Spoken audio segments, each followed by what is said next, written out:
Welcome to podcast episode 1.5. 1.5. Yep, on Happily Placed. Mary, how are you? Good. How are you? Good. How's the week? Good. Yeah, it's pretty. It was a good week. Yeah. We like to start this podcast by first of all thanking. We had our first email. You can email us to happily.placed@emeraldstaffing.com. Mm-hmm. And right after last week's podcast, Jane sent in an email to us. She had a question, and we wanted to follow up about resume length. Yes. And the question was, and Mary, I want your opinion on this, can a resume be more than one page? We were pretty strict on one page in our first episode, in our pilot episode. What do you think?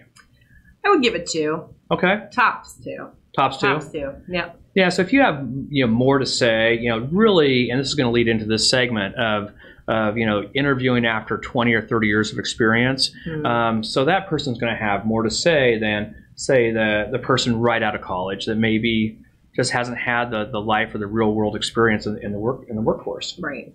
So I think it's doable to do 2 pages. I think we had talked too about whether you should do front to back. Yeah. Oh yeah. Right. Yeah. We don't like that. We don't like that. In fact, unanimously, front to back. I know we're trying to save paper and all, and that's a real. We all care about the environment, but. Yes. But if you need to scan or do weird printing or anything that's a little off the norm, Mm-hmm. Sometimes that back page gets lost. Right. And so we believe 2 pages. Again, staple or paperclip. You could do either. Typically, I like to staple. You think paperclip's okay, really? I guess not. Okay. God, I gave her the look. Paperclip is not okay. Paperclip's not okay. And I'll tell you why. Because Why? if you paperclip your resume, other papers can get stuck in. Yeah.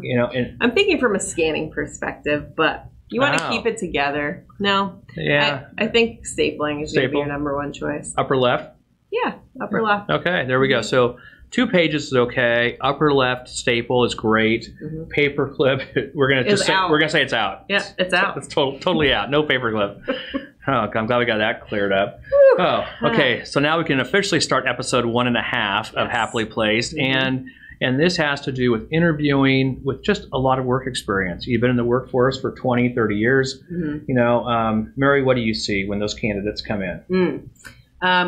First and foremost, I'm a little intimidated. I'll be honest. You have a lot of good experience. A lot of great experience coming in with 20 years experience. And I think what I've noticed from people that I've interviewed is that, maybe they're coming in where they haven't interviewed in a long time. Sure. Maybe it's uncomfortable. They're nervous. They're nervous. Again, they haven't done it, so they're, they don't know what to expect. Right. That kind of thing. So I think that ties into even our last episode, about prepping for the interview. Right. Those skills that's exactly. Let's recap that. You're good at recapping. Okay, so I am the recap king, evidently. So we're going to recap the prep. Right. So first of all, you're going to suit up. You're going to go in professional, always overdressed for the interview. We agreed last week unanimously, no tuxedos. No tuxedos, no ruffles. They're still out. Yeah. Ruffles are still out. Mm-hmm. So you're in, you're dressed, you're ready for the interview. You have your resume, ideally 1, but if you need to go to 2 pages because you have a lot to say, that's fine. Yeah. I think that's completely fine. Mm-hmm. You also want to drive to the company you're meeting with the day before. Understand traffic patterns. Understand where where the snags might happen during rush hour. Parking. Oh God, it's a great one. Huge. Last thing you want to do is think that you're 10 minutes early for the interview and you spend 20 minutes trying to find parking. Right. You're stressed. You're already nervous. Anxiety. Exactly. Goes up. We've all watched the deodorant commercials, and my God, that stuff does not work. Exactly. I mean, it just doesn't. So don't even try it. Mm-hmm. So you go in, and then you're in the interview. You meet with reception. Mm-hmm. That person is going to instantly give feedback to the person that's interviewing you to see how you are in the waiting room. Mm-hmm. Okay. Oh yeah. You go through the interview. You have a great interview. You want the job. Your skills are a good match. What do you do next? Ding, ding, ding, ding. You tell them you want the job. Exactly. Okay. Yeah. You paid attention last week. Look at me. Well, I love it. Yeah. So you asked for the job. Right. And then I can answer the next question. Okay. You send a thank you note. Handwritten thank you note. Yes. And then that's so the ABCs of interviewing are the same. It doesn't matter if you have 30 years of experience Exactly. or 10 seconds of experience. New. Doesn't matter. For the workforce. You know, it's a template that works, and it works well. You know, but back to, you know, you have this great experience. You haven't interviewed. You've been working.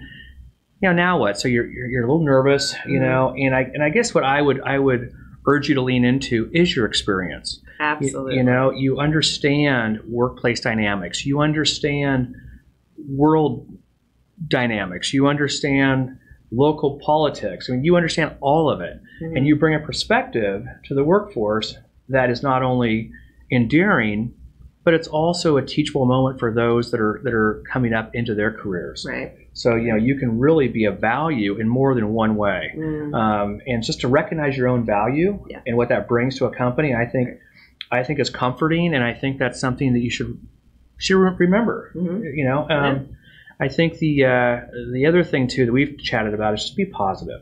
Yes, very important. Positive and kind and sincere always pay dividends. I've met wonderful candidates with, say, you know, 15 years experience at the same place. And let's say, you know, maybe there's a major layoff. Right. I see that all the time. Maybe the company just went out of business. You don't know what the case is, but you know, a lot of people come in and they're talking with me about what next steps are going to be, and they're scared. Sure. You know, they thought they were going to be staying with this company the rest of their lives. Well, right? and that's to remember too. It's not your fault. Right. You know, if a company goes through mass layoffs, it is just not your fault. Right. It's a function of a bigger problem, a bigger, you know, usually it's global economics. I mean, Exactly. it has to do with, you know, Exactly. so you can't take it personally. I think that's where, I think when people come in and they're feeling angsty, Yeah. I think they you can almost see you're carrying the weight of your shoulders, the world on your shoulders. Oh yeah. And it just doesn't have to be that way, you know. And people interviewing can feel that energy. That's why being able to just brush it off, like I say all the time to candidates, even if you've interviewed, say, 5 places and it just hasn't panned out, which is going to happen. It's, Sure. You know, it's a matter of finding that right spot. But you have to go in every time like it's a brand new interview. Exactly. It's the first time you've interviewed, you know? Well, and when it doesn't pan out, I mean, look, even at my age, you know, my mom always says, you know, a window always opens. That's right. Or a door opens and a window closes. Yeah. Either way that saying goes, it's positive on the other side. Right. You just have to put one foot in front of the other and just keep going, you know, and show your resilience. I mean, that is, and that's something where somebody with 30 years experience, that is a tool in your toolbox, resilience that is learned and experienced, and it's something that where you can go in confident and you know, and lean into the kindness and relax a little bit, and you know, and I think it's good. I think it's good stuff. Yeah. What else do you think? What else? How about transitioning careers within the same industry? Yeah, that's good. That's good. Okay. Give me an example, and I can. Sure. Okay. So I'm a medical assistant. I have 30 years experience in pediatric cardiology. Okay. And I want to stay a medical assistant. Where could I go? Oh, you can go to any specialty.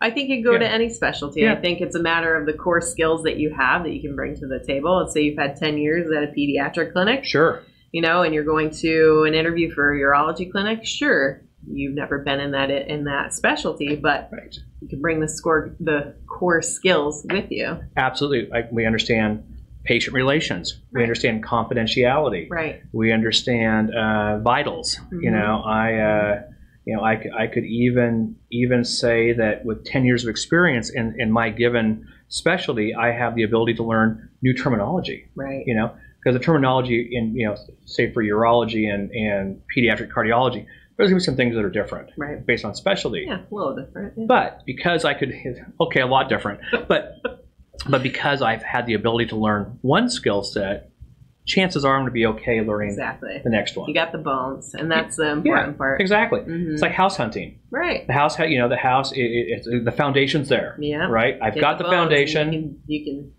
do what you want. Build it up. Little paint. Yeah. Spruce it up. I like it. Yeah. So the skills are like the paint. They are like the paint. We're just gonna we're just keep rolling. Yeah. Keep rolling. This is great. Take two. No, we're gonna. This will be the outtake that doesn't get taken out. Yeah, there you go. Okay. So anyway, I guess our point of the whole thing is just because you have a lot of experience does not minimize your place in today's marketplace. Exactly. It actually enhances it. Yeah. You bring something to the table that other people just haven't had the chance to experience. Mm-hmm. So lean into that and be confident, and always ask for the job. Always ask for the job. In fact, I think we should end every podcast with our live audience. We're going to talk about this now, with always ask for the job. This is new to me. Yeah. Always ask for the job. I think so. Yeah. All right. So always ask for the job. Mm-hmm. This is Happily Placed. You can email us at happily.placed@emeraldstaffing.com. Yes. We look forward to more emails and imparting our knowledge onto you. Have a great week. Bye.